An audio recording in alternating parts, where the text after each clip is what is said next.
अस्सलाम वालेकुम। Hello guys, उम्मीद करता हूँ आप सब खैरियत से होगे। हाँ भाई, जामनी के शौकीनों, रेम्बो के शौकीनों, क्या हाल है? खैरियत से है सब लोग? आज एक और पेयर आप लोगों के शौक के लिए लाया हूँ, आप लोगों को दिखाने के लिए कि भाई, और आप लोगों को अगर शौक कर रहे हैं तो भाई ये पेयर भी आप लोगों को इंशाल्लाह अल्लाह के हुक्म से देंगे। तो वो जो बाकी के कल के तोते डाले थे, कुछ लोग कह रहे हैं कि यार रेम्बो बिकता नहीं है, रेम्बो की पर वो नहीं होती, सेल नहीं होती। भाई कल जो यहाँ पे दो नर थे वो भी सेल हो गए अल्हम्दुलिल्लाह, ठीक है। और इससे बराबर में जो डाली थी एक और वीडियो, वो भी सारा माल अल्हम्दुलिल्लाह चला गया। एक अपना इंसिडेंट शेयर कर देता हूँ आज का ही, तो उम्मीद करता हूँ उससे एक लर्निंग जो मुझे हुई है आप लोगों को भी होगी। जब मैं बर्ड्स को लेके जा रहा था तो रास्ते में धूप थी, तो हमारी एक जामनी की फीमेल उस धूप की वजह से हीट स्ट्रोक का शिकार हुई और रास्ते में उसने दम तोड़ दिया। तो बड़ा अफसोसनाक वाक़या, और बहुत मुझे अफसोस भी है। पैसे का तो खैर मुझे इतना अफसोस नहीं है, पैसे तो बंदा लाइफ में बहुत कमा लेता है, लेकिन एक कीमती जान और ऊपर से वॉयलेट की फ़ीमेल जो कि बहुत ही पसंदीदा फीमेल थी, तो उसका लॉस हो गया। तो जिनके पास जा रही थी उनको भी नहीं मिल सकी, उनको भी बहुत अफसोस है। और जाहिर है वो भी जामनी के शौकीन थे, उन्होंने जामनी मंगाया था एनीवे, लेकिन जो उसका नर था वो है, और जो उसके साथ कोबोर्ड की मादियाँ हैं वो भी दिया, और जो यहाँ पे एक बहुत ही टॉप का ग्रे ब्लैक जो नर था रेम्बो का, वो भी उन्होंने लिया है। तो अल्लाह ताला उनके नसीब अच्छे करे और उनको इंशाल्लाह वो ग्रे ब्लैक वाला नर और जामनी नर से, गाइस एक मिनट सुनो, जामनी नर से इंशाल्लाह ताला वॉयलेट, उससे भी अच्छे वॉयलेट आ जाएंगे अल्लाह के हुक्म से। बाकी नसीब की बात होती है। देखें, हम अपने तरफ से कोशिश करते हैं कि आप लोगों को शौक कराएं, लेकिन अगर रास्ते में एक ऐसी ट्रेजेडी हो गई कि मैं खुद भी हैरान हुआ कि यार देखें, उन्होंने जामनी मांगी थी और जामनी की फीमेल मर गई, कोबोल्ड वाली दोनों बच गई, कोबोल्ड और स्काई ब्लू। तो ये भी एक नसीब की बात होती है। अल्लाह ताला ने नसीब में अभी जामनी नहीं लिखा हुआ, उनके हो सकता है अल्लाह ने लिखा हो कि भाई वो मेहनत करके खुद बनाएं जामनी, प्रोड्यूस करें और फिर उनके पास वो जामनी आए। तो कुछ चीज़ें नसीबों से भी होती हैं, उसका ताल्लुक जो है वो आप पैसे से नहीं हासिल कर सकते हर चीज़। हालांकि उन्होंने पैसे भी दिए, सब कुछ किया, लेकिन खैर बहरहाल वो पैसे तो उनसे मैं नहीं लूँगा। जो डेथ हुई है फीमेल की वो तो धूप से हुई है, लेकिन एनीवे एक शौक था अच्छा जो कि नहीं हो सका। तो गाइस ये वाले जो पेयर्स हैं ये भी आप लोगों को शौक के लिए मिल जाएंगे, ये मेल भी अवेलेबल है। ये पट्ठा तो मेरे घर का ही है, ये वाला जो ये इस कोने पे जो पट्ठा था गिरे वाला, ये तो मेरे घर में ही बड़ा हुआ है, पट्ठा मेरे घर का ही है। और ये बड़ा जो दूसरा पेयर है ये भी ये मेल जो है वो ब्रीडर है, फीमेल जो है वो मेरे घर की पट्टी है, वो बड़ी हुई है। अच्छा, वो जो मेल है वो ब्रीडर है, वो भी ब्रीडर मेल लिया हुआ है। तो ये इसकी कंडीशन है। दोनों पट्ठा और पट्टी जो ये दोनों जो सेंटर में आ गए इस वक्त, ये घर में तैयार हुए हैं। बाकी दोनों जो मेल है वो परचेज़ किए हुए किसी से, पिछले साल के परचेजिंग की हुई है, ठीक है। और ये मेरे पास पड़े हुए थे, अब मैं क्योंकि सेटअप जो है वो लिमिटेड कर रहा हूँ, बहुत लिमिटेड पेयर्स रखूँगा शौक के, तो ये इसलिए जो है वो आप लोगों को शौक करा रहे हैं। और उम्मीद करता हूँ भाई आप लोग जब ये शौक के लिए लेके जाओगे तो इनसे ब्रीड आएगी, और इंशाल्लाह ताला फ्यूचर में जब भी मुझे चाहिए होगा तो आप लोग मुझे ज़रूर देना, ताकि मुझे फ़ायदा हो और मैं अपना शौक भी कंटिन्यू रखूँ। और साथ में जो लोग मुझे जानते हैं मुझसे मांगेंगे, मैं भी उनको भी आप लोगों के ज़रिए से ही इंशाल्लाह ताला प्रोवाइड कर रहूँगा। अच्छा, तो एक तो लर्निंग आज की ये हो गई भाई कि धूप में तोतों को हीट स्ट्रोक लग जाता है, आप इनको बचाएं गर्मी से, धूप से। और ये ना सिर्फ रास्ते की बात है, बल्कि ये थ्रू आउट मैं कह रहा हूँ, रखने की जगह भी देखें, ज़्यादा धूप गर्मी ना हो, पानी हो, बाजरा हो, सारी चीज़ें हो, ठंडक हो थोड़ी। ये परिंदा असल में ऑस्ट्रेलिया का है और ये ठंडे मुल्क का, ठंडे इलाके का तोता है।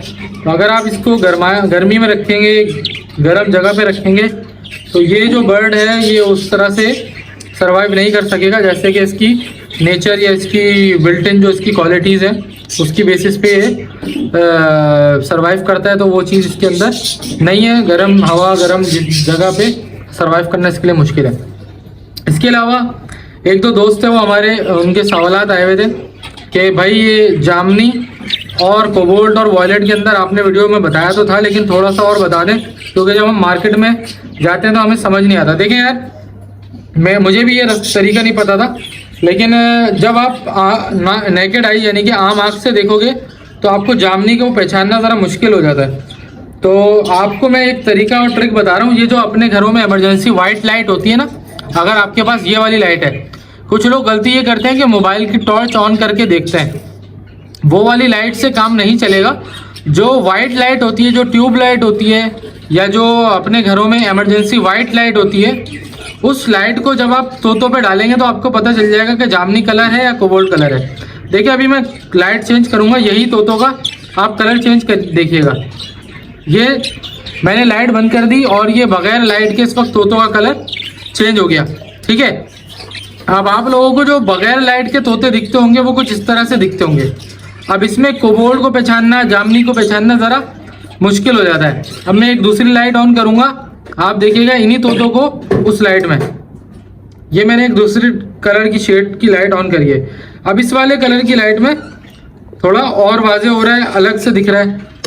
अच्छा, ये मैंने लाइट फिर दोबारा बंद कर दी। ठीक है, अच्छा अब मैं ये एक दूसरी लाइट खोली, ये मैंने एक वाइट लाइट खोल दी जो इससे पहले खोली हुई थी, नहीं बल्कि ये सबसे पहले जो खोली हुई थी वो नहीं है, ये दूसरी लाइट है। अगर आप लोग गौर करें तो लाइट के चेंज होने से इनके शेड में डिफरेंस आ रहा है और इनका वाइट लाइट में जो कलर है ना वो रियल पता चलता है। अच्छा, आप लोग बोलेंगे कि यार तैमूर भाई हमारे पास तो वाइट लाइट नहीं है तो हमें नहीं पता चलेगा। तो मैं आपको बस यही बता सकता हूँ भाई कि वाइट लाइट जो इमरजेंसी वो वाली यूज़ कर सकते हो, रिंग लाइट वाइट यूज़ कर सकते हो। जो आप लोग इलेक्ट्रिक की दुकान पे जाओगे उससे पूछोगे ना वाइट बल्ब दे दे, जो एलईडी लाइट होती है या वाइट बल्ब होता है उसमें भी आप चेक कर सकते हो। असल में यार ग्लोबल स्टैंडर्ड ये है, जितनी भी टर्किश वीडियोस मैंने देखी, आप लोग बोलोगे मैंने कहाँ से सीखा ये सब, तो मैंने टर्किश जो टर्की की वीडियो है ना रेनबोज की, जब मैं वो देखता था तो मैंने नोट किया, ये ऑब्जर्व किया कि वो लोग अपने बर्ड्स को वाइट लाइट के अंदर शो करते हैं तो ही उनका बर्ड रियल जामनी कलर का बताता है कि यार ये जामनी है या कोबाल्ट है या गिरे है। तो फिर मैंने वहाँ से जब पकड़ा ना कि यार ये जामनी कलर जो है वो ये वाइट लाइट में दिखता है, तो फिर उसके बाद से मैंने वाइट लाइट के अंदर वीडियोस बनाई और आप लोगों को दिखाया। तो आप लोगों को भी आइडिया हो गया होगा कि यार वाइट लाइट का कमाल अलग है, उससे आइडेंटिफाई हो जाता है कि जामनी कलर कैसा होता है दिखने में, वरना थोड़ा सा आइडेंटिफाई करना मुश्किल हो जाता है। अब ये नॉर्मली आपको इस तरह का बर्ड दिखेगा, शायद आप लोगों को पहचानने में मुश्किल हो, ठीक है, लेकिन वाइट लाइट में बहुत आसानी हो जाती है। अब आप ये देखो, ये जामनी का जो नर बैठा हुआ है और जो मादी बैठी हुई है ये जामनी कोबाल्ट क्रॉस है, ठीक है ना। तो ये कुछ लोग उसको वॉयलेट भी कहेंगे, लेकिन मेरे हिसाब से ये कोबाल्ट की मादी है। तो कोबाल्ट की मादी है और जामनी यानी वॉयलेट का नर है। तो आप देखें लाइट चेंज करने से फ़र्क कितना आता है। अब ये मैंने पहली वाली जो लाइट सबसे पहले वीडियो के शुरू में स्टार्ट में थी, ये वो लाइट है। तो अब लाइट के डिफरेंस से आपको इनको आइडेंटिफाई करना आसान हो जाता है। तो जब भी आप किसी के घर जाओ बर्ड परचेज करने के लिए, तो मेरा मशवरा आपको ये है कि भाई आप लाइट लेके जाओ वाइट वाली, ठीक है, जिसके अंदर आपको वाज़े कलर नज़र आएगा। मोबाइल की टॉर्च से कलर नज़र नहीं आता। बाकी अगर आप जामनी को समझ गए हो, रेनबो को समझ गए हो, तो आपको चीज़ें समझ आना शुरू हो जाएंगी। एक चीज़ मैं और बता दूँ इसमें थोड़ा सा, ताकि आप लोगों की लर्निंग हो जाए। देखो गाइस, इसके अंदर जो गिरे वाला नर है ना, गिरे वाला जो बीच में साइड में बैठा हुआ है कोने पे, जो वॉयलेट के साथ बैठा हुआ है, ये नर इधर फिर घूम गया। इसका जो गोल्डन फेस है ये डबल फैक्टर गोल्डन फेस है। जी हाँ, अगर आप गौर से करो ना, ये सारे के सारे गोल्डन फेस नहीं है। इसमें जो गिरे वाला नर बीच में बैठा हुआ है वो डबल फैक्टर गोल्डन फेस है, जो फीमेल से जोड़ा लगा रहा है। और जो फीमेल है वो डबल फैक्टर येलो फेस है। इसी तरह ये जो ग्रे मेल इसके बराबर में आया ये भी डबल फैक्टर येलो फेस है, और जो पीछे नर है वो भी डबल फैक्टर येलो फेस है। इसमें गोल्डन फेस का सिर्फ ये गिरे वाला दाना है डबल फैक्टर गोल्डन फेस का, बाकी सारे जो पीसेस हैं वो येलो फेस हैं, ठीक है। अब येलो फेस जो होता है ना, येलो फेस कभी थोड़ा सा डार्क हो जाता है तो ऐसा लगता है गोल्डन फेस है, और लाइट होता है तो पता चल जाता है येलो फेस है। तो आप लोगों को इन तीनों बर्ड्स के अंदर ये डिफरेंस भी नज़र आ रहा होगा कि फीमेल का फेस ज़रा लाइट कलर का है, ठीक है, गिरे वाले मेलों का ज़रा डार्क है, और जो एक मेल है उसका तो बहुत ही डार्क है, जो कि डबल फैक्टर गोल्डन फेस है। तो ये भी आज मैंने इसी वीडियो में एक नॉलेज और आपको दे दी डबल फैक्टर गोल्डन फेस की। और डबल फैक्टर येलो फेस की। जो दोनों नर हैं वॉयलेट वाला और ये गिरे वाला, ये डबल फैक्टर येलो फेस है, और जो एक गिरे दूसरा है जो ये इस तरफ रेड डंडी पे बैठा हुआ है, ये है डबल फैक्टर गोल्डन फेस, और फीमेल जो है वो भी डबल फैक्टर येलो फेस है। तो उम्मीद करता हूँ आज की वीडियो से काफ़ी ज़्यादा आप लोगों को मालूमात मिली होंगी। अगर किसी भाई को अभी भी रेनबो चाहिए या अवेलेबल है शौक के लिए, तो भाई शौक करो, बिजनेस नहीं करो, क्योंकि बिजनेस में लॉस होता है, शौक में फ़ायदा होता है। अगर आप शौक की नीयत से तोतों को लोगे हमेशा, तो आपको एडवांटेज ये होगा कि आपका बिजनेस की माइंडसेट नहीं होगा। और अगर तोतों के रेट गिरते हैं बढ़ते हैं, क्योंकि यार जब हम बचपन में छोटे थे तो ब्लैक चिक वाइट चिक आई थी जिसका लाखों रुपए में रेट था, और वो फिर 50-50 रुपए की बिकी थी। तो भाई आप लोगों को सिंपल सा अपनी लाइफ से एक लेसन दे रहा हूँ कि अगर आप ये बर्ड्स को ये सोच के लोगे ना कि इनके रेट बढ़ जाएंगे आगे और इनसे बहुत कमाई होगी, ऐसी उम्मीदें लगाओगे, तो भाई ऐसी उम्मीदें नहीं लगाओ, क्योंकि ये बर्ड्स सिर्फ शौक के लिए होते हैं। अगर इनके रेट बढ़ जाते हैं या अगर आपकी अच्छे सेल होते हैं अच्छी क्वालिटी के, क्योंकि लोग शौक की बुनियाद पे इसको ले रहे होते हैं, तो अगर आपका अच्छी रेटों में बिक जाता है तो वेल एंड गुड है। नहीं बिकता तो आप डिसहार्ट नहीं हो, उसको रखो, इसको एंजॉय करो। और अगर आप अच्छी से अच्छी चीज़, अच्छी से अच्छी क्वालिटी रखोगे, तो मेरा मानना ऐसा है कि अगर आप उसकी मार्केटिंग अच्छी करते हो, उसको लोगों को दिखाते हो। अच्छा, यहाँ पे एक मसला और भी है ना, यहाँ पे लोग अपने बर्ड्स को छुपा छुपा के रखते हैं, किसी को पता ही नहीं चलता, फिर बोलते हैं हमारा बर्ड बिक रहा नहीं है, लालू खेत में जाके बेच रहे होते हैं। यार लालू खेत में या किसी एक जगह पे जाके बेचने से बर्ड नहीं बिकता। बर्ड को बेचने के लिए आप अपने फेसबुक से मार्केटिंग करना सीखो, ठीक है। आप अपना चैनल बना लो जैसे मैंने बनाया हुआ है, आप उस पर लोगों को अपना बर्ड दिखाओ, अपनी क्वालिटी दिखाओ। बहुत सारे लोग ऐसे होते हैं जो आपके एरिया के होते हैं, जो आपसे मिलना चाहते हैं, जो आपसे बर्ड लेना चाहते हैं, मगर आपको लोगों को बताओगे तो आपसे वो बर्ड लेंगे ना। जब आप लोगों को बताओगे नहीं, उनको कुछ पता ही नहीं होगा, तो आप लोगों से कैसे रब्ता करोगे या लोग आपसे कैसे रब्ता करेंगे।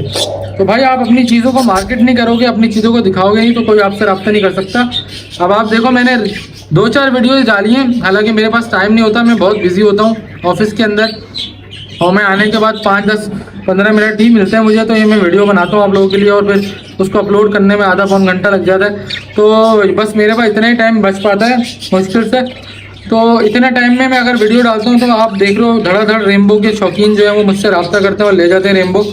तो इतने कम टाइम के अंदर अंदर आपके सामने रेनबो सेल हो गए, तो आप लोगों की भी सेल हो जाएंगे। भाई आप लोग मेहनत करो, ये कोई फॉर्मूला ऐसा नहीं है जो मैं आपसे छुपाऊँ और बोलूँ यार मैं ही सिर्फ कमा लूँ, ऐसा नहीं है भाई। आप लोग भी कमा सकते हो, बट जैसे मैं पैटर्न फॉलो कर रहा हूँ आप लोग भी करो, आप लोग भी कामयाब हो जाओगे।